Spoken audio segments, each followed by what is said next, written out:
Jawar Mahammadiif abaa'oon dhugaadhaa eenyu?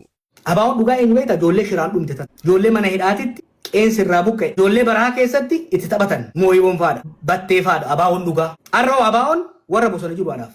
Namni abaa'oo jechuu danda'u warra with all his mistakes, with all his wrong doings. Marroo qofa, marroo fi guruppii san qofa.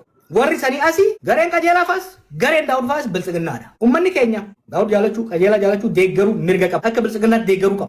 Kaafaa'oo keessayis taanan gara mootummaa goree keessattuu ajjechaa security apparatus keessatti hirmaannaan namni sun ofirraa fageessuun barbaachisaadha jechuudha. Mooraan Oromoo clear ta'uu danda'uu qaba. Eenyu Yuusuf ilma jaarsaa gurbaan jedhan sun miidhaa inni miseensota abaa'oot irraan gahe ajjeesisuu hiisisuu irratti boodarra ililli irratti kaafaa'oo fi abaa'oo gurgurachuu ka'ee miliyoon 67 maal fudhate amma kan waakkatti warri gullallee maaliif ifatti jira. Soo izamaan soo dachaasa. Kanaaf ka mootummaa deeggaru gara mootummaa ka mootummaa mormu gara kaanii. Amma Abbaba Garasuufaan kiliilli mootummatti waan galaniif gocha Abbaba Garasuutiin mootummaa gaafanne Shimallis gaafanne Abii gaafanne gocha Maanfileetiif eenyu haa gaafannu ree gocha Faqqadaatiif eenyu haa gaafannu ree eenyu haa gaafatamu.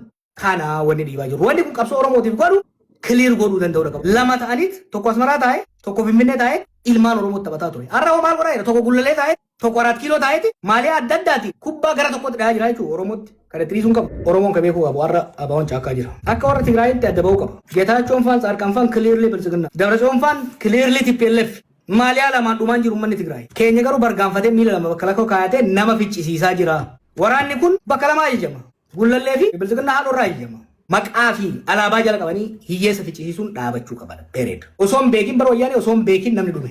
Ammallee haareetti namni osoo hin beekin akka hin dhumne obbo Daawud Faanis clearly akka obbo Qajeelaa fa'aatti mootummaatti goranii gara mootummaatiin haa deeman. Marroon faan clearly bosona jiru gaafas badii maqaa wabootiin hojjetamuuf marroon itti gaafatamaa jechuudha. Abdii dhugaa itti gaafatama. Gammachuu Abbooyyee gaafatama. Sabaafi itti gaafatama. Badii gama mootummaatti raawwatamu Biraanuu Juulaa itti gaafatama.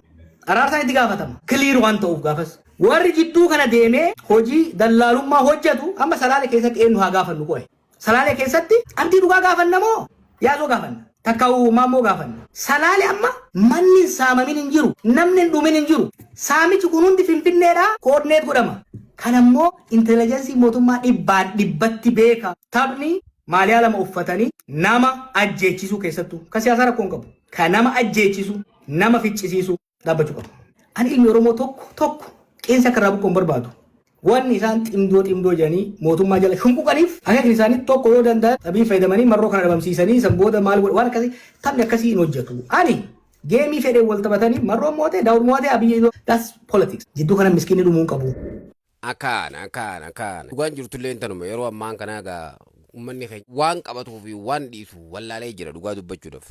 Maaliif jennaan dhimmi kun akka malee dhimma itti yaadamuu qabudha. Obbo Jawaar Mahammad illee dhimma kana irratti marii bal'aadha Haftaamuu waliin guyyaa kaleessaa taasise. Egaa sababa koo teeknikaa tokko hamma duraa kana irratti qishu namoonni jeeqamaa waan turtaniif guutuu waan dhaggeeffatan natti hin fakkaatu. Viidiyoo kana guutuu isaa qindeessee yuutuubii irra gallakkiseetiin jira. Asirratti illee yoo danda'ame gaggabaabsee kan asirratti isiniif dhiyeessuudha. Kuni ergaa akka malee barbaachisaati. Uummanni Oromoo gama lama deebuu danda'uu qaba. Warri mootummaa deeggaru mootummatti galuu danda'uu qaba. Maaliyaa lama uffatanii yookaan maal jedhanii kaardii lamaan taphatuun kana booda dhaabbachuu danda'uu qaba. Nageenyi uummata kanaaf bu'uu yoo kan barbaadamu taate warri maqaa abaa'ootiin deemu kan magaalaa keessatti taa'uu fi kan biyya alaa taa'ee maqaa qabsootiin maqaa qabsoo Oromootiin waan hedduu uummata irra dalagaatiin jiru dhaabbachuu danda'uu qaba. Kanaaf bilisiginnaa deeggaru bilisiginaadha jechi ba'u mormituun nuti mormituudhaa jedhanii sirnaan mormii isaaniitti jabeessu. Kanaan ala uummata gartee maaliyaa lama uffatanii uummata gidduu deemanii uummata nyaachisuun uummata ficcisiisuun uummanni nagaa dhumuu hin qabu doonni yoo argachaa jiru. Dhugaan jirtullee hin tana.